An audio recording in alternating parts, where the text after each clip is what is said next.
Hello student, welcome at NEET Mantra. Myself Saurabh Verma, currently final year MBBS student और आज हम यहाँ पे बात करेंगे कि एज एन एवरेज स्टूडेंट हम फिजिक्स में कैसे 150 मार्क्स स्कोर कर सकते हैं, क्योंकि मैं भी एक एवरेज स्टूडेंट था और मेरे भी 150 मार्क्स आए थे।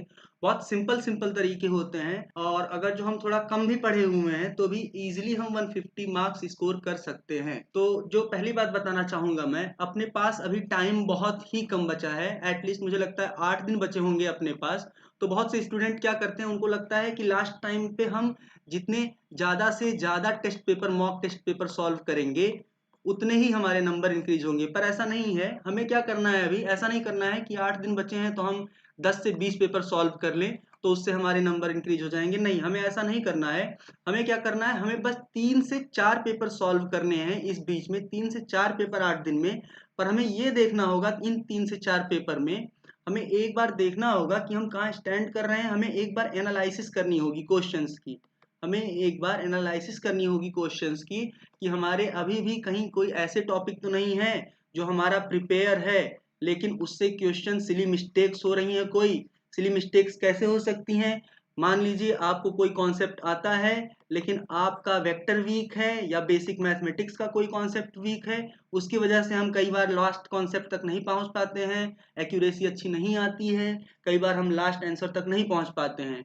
तो अभी हमें यही देखना है, 3 से 4 पेपर ही सॉल्व करने हैं, पर मैक्सिमम हमको एनालिसिस करते हुए चलना है। मैक्सिमम अब की हमको क्या करना है, इन 8 दिनों में मैक्सिमम पूरी गलतियां देखनी है कि अभी भी हम कहाँ गलतियां कर रहे हैं, हमसे कहाँ पे अभी भी क्वेश्चन गलत हो रहे हैं। वेक्टर का पार्ट या बेसिक मैथमेटिक्स का पार्ट या ऐसा कोई कॉन्सेप्ट हो, या फिर ऐसा ऐसी ऐसी भी प्रॉब्लम हो जाती है कि लास्ट में आंसर नहीं निकलते हैं। तो उसके लिए एक बार हमको देख के चलना है कि हमको प्रॉब्लम कहाँ कहाँ पे हो रही है। बहुत ज़्यादा टेस्ट पेपर हमको सॉल्व अभी नहीं करने हैं, 3 से 4 करने हैं, पर वो अच्छे करने हैं। दूसरी बात, अब जब इन 3 से 4 पेपर को लगाना है हमें, तो हमें एक प्रॉपर माइंड सेट रखना पड़ेगा कि फाइनल नीट के पेपर में हमारी क्या स्ट्रेटजी रहने वाली है। जो आपने सोचा है फाइनल नीट के एग्जाम की स्ट्रेटजी कि पहले आपको बायो सॉल्व करनी है, देन केमिस्ट्री सॉल्व करनी है, देन फिजिक्स सॉल्व करनी है, या कोई और सब्जेक्ट उठाना है पहले, उसी के अकॉर्डिंग ही हमें इन 3 से 4 पेपर को सॉल्व करना होगा, जिससे हमें एक फाइनल आइडिया लग जाए कि हमें नीट का पेपर वहाँ पे कैसे सॉल्व करना है। और ये ऐसा भी होगा कि इस 3 से 4 पेपर में नंबर आपके थोड़े कम भी आए। बहुत बच्चे ऐसे होते हैं जिन्हें लगता है कि हमारे जितने नंबर आ रहे हैं उससे नंबर कम आएंगे, वहां पर उससे नंबर उन्हें लगता है कि 10 से 20 नंबर कहीं कम ना हो जाएं टेंशन में, पर ऐसा नहीं होता है।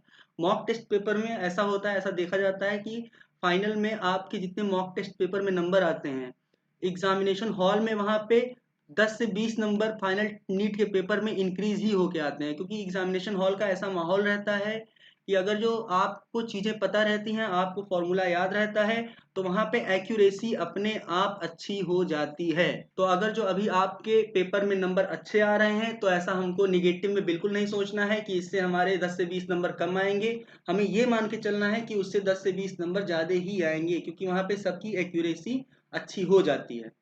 जो तीसरी बात पे फोकस करना है अभी हमें ये है कि अगर जो हमारा कोई नया चैप्टर है, न्यू चैप्टर है, या कोई ऐसा टॉपिक है जो हमारा इनकम्प्लीट है तो हमें क्या करना है। तो बहुत से स्टूडेंट ऐसे करते हैं कि नया चैप्टर है या इनकम्प्लीट है तो वो उसको पढ़ने बैठ जाते हैं, पर 8 दिन पहले हमको नए चैप्टर या कोई अगर जो हमारा टॉपिक इनकम्प्लीट है तो उसे इन दोनों को नहीं करना है। अब ऐसा अगर जो पढ़ना नहीं है तो क्या करना है, तो आप एक काम कर सकते हैं। सपोज आपने उस चैप्टर को कभी थोड़ा बहुत पढ़ा हुआ है, तो आप उस चैप्टर के प्रीवियस ईयर क्वेश्चन सेक्शन में जाइए, वहां से प्रीवियस ईयर क्वेश्चन आपको 10 से 12 मिल जाएंगे, और इस 10 से 12 जो भी आपके प्रीवियस ईयर के क्वेश्चन होंगे, आपके पास जो भी सोर्स बुक है या फिर जो भी क्वेश्चन बैंक है, वहां से इस 10 से 12 जैसे ही आप हर तरह के एटलीस्ट 5 क्वेश्चन सॉल्व कर लीजिए, और आपको ये 2 से 3 घंटे लगेंगे उस चैप्टर को सॉल्व करने में। इससे आपको 50 अच्छे क्वेश्चन मिल जाएंगे। क्या करना है, प्रीवियस ईयर सेक्शन से 10 से 12 क्वेश्चन उठाने हैं और उसके जैसे ही 5-5 क्वेश्चन करते चले जाने हैं, जिससे आपको 50 ऐसे क्वेश्चन मिल जाएंगे जिसके आने की प्रोबेबिलिटी ज्यादा होगी। बहुत ज्यादा टाइम वेस्ट नए चैप्टर या इनकम्प्लीट चैप्टर में अब हमको नहीं करना है। जो चौथी बात है, अब जैसा कि अपने पास अब 8 दिन ही बचे हैं, तो अब अपने पास 8 दिन बचे हैं तो अपने पास कॉन्सेप्ट समझने का इतना मौका नहीं है। तो अब हमें क्या करना होगा, अगर जो आपको नीट के पेपर में अच्छे नंबर लाने हैं या एग्जामिनेशन हॉल में अगर जो आप चाहते हैं कि वहां पे आपके अच्छे नंबर आए या आप कॉन्फिडेंट रहें, तो उसका एक ही तरीका है। सबसे पहली जो स्टेप होती है फिजिक्स की, सबसे पहली जो स्टेप होगी फिजिक्स की जो आपको फाइनल पेपर में कॉन्फिडेंस दिलाएगी, वो ये होगी कि आपको फॉर्मूले प्रॉपर याद रहने चाहिए। जो क्वेश्चन है आपको पता रहना चाहिए कि उस क्वेश्चन में या उस चैप्टर में क्या क्या फॉर्मूले हैं। फॉर्मूले सारे हमारे टिप पे रहने चाहिए, क्योंकि जब फॉर्मूले हमें याद होंगे तभी हम कॉन्सेप्ट लगा पाएंगे। क्योंकि अगर जो कोई क्वेश्चन है आपको उसका फॉर्मूला ही नहीं आता है तो कॉन्सेप्ट लगाने में प्रॉब्लम होगी। तो अभी हमें क्या करना है, अभी हमें एक बार जल्दी से क्विक रिवीजन फॉर्मूलों का कर लेना है। अगर जो आपके पास खुद का बना कोई शॉर्ट नोट्स है तो उससे, अदरवाइज लिंक डिस्क्रिप्शन में है, नीट मंत्रा पे भी वीडियो पड़ी हुई है शॉर्ट फॉर्मूलों की, आप उसको देख सकते हैं। एक क्विक रिवीजन कर लीजिए जिससे एक प्रॉपर आइडिया बना रहे फॉर्मूलों का कि उस चैप्टर में, पर्टिकुलर चैप्टर में कौन कौन से फॉर्मूलों का यूज हो रहा है। तभी आपको पता चल पाएगा कि उस क्वेश्चन में या उस क्वेश्चन की अप्रोच क्या होगी। जो लास्ट बात है वो ये है, हमारा नया पैटर्न, न्यू पैटर्न। कैसे ध्यान देना है हमें न्यू पैटर्न पे? न्यू पैटर्न जैसा कि आप जानते ही हैं 35 + 15 वाला पैटर्न आया है और इस 15 में से हमको 10 ही करने हैं। तो ऐसा नहीं करना है, हमको 35 लगा लेना है। फिर ऐसा नहीं करना है कि हम जल्दी जल्दी में 10 के 10 क्वेश्चन सॉल्व करके OMR फिल कर लें। पहले आपको ये करना है, पहले 10 क्वेश्चन पहले हमको छांट लेने हैं, एकदम आपको श्योर हो जाना है कि ये 10 मुझसे सॉल्व हो जाएंगे, एंड पहले उनको सॉल्व कर लेना है। और एक बार सॉल्व करने के बाद भी आप OMR में उसे तुरंत भी फिल मत कीजिए, क्योंकि एक बार OMR में आप फिल कर दिए फिर बाद में ऐसा भी हो सकता है कि उस क्वेश्चन पे आपको, किसी क्वेश्चन में, इन 10 में से किसी क्वेश्चन में आपको डाउट हो सकता है, मे बी गलत हो सकता है। तो ये 10 जो है हमको फाइनल लास्ट में भरना है, जब हमको ये लग जाए कि अब ये 10 के 10 हमारे जो हैं वो सही हैं। 5 जब आप छोड़ने के लिए अश्योर हो जाए, जब आपको पता चल जाए कि इन 5 को ही छोड़ देना है, तो लास्ट में जाके हमको OMR फिल करनी है।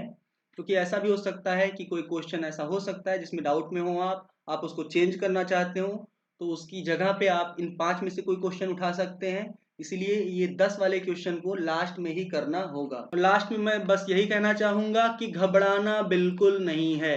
थोड़ी बहुत घबराहट होगी क्योंकि नीट का एग्जाम है, बड़ा एग्जाम होता है, बहुत बड़ा एग्जाम होता है। जिनका मेडिकल कॉलेज में सिलेक्शन हो जाता है, जो मेडिकल कॉलेज में आते हैं, सही मानिए यकीन मानिए उन्हें भी भरोसा नहीं होता है कि सिलेक्शन कैसे हुआ है।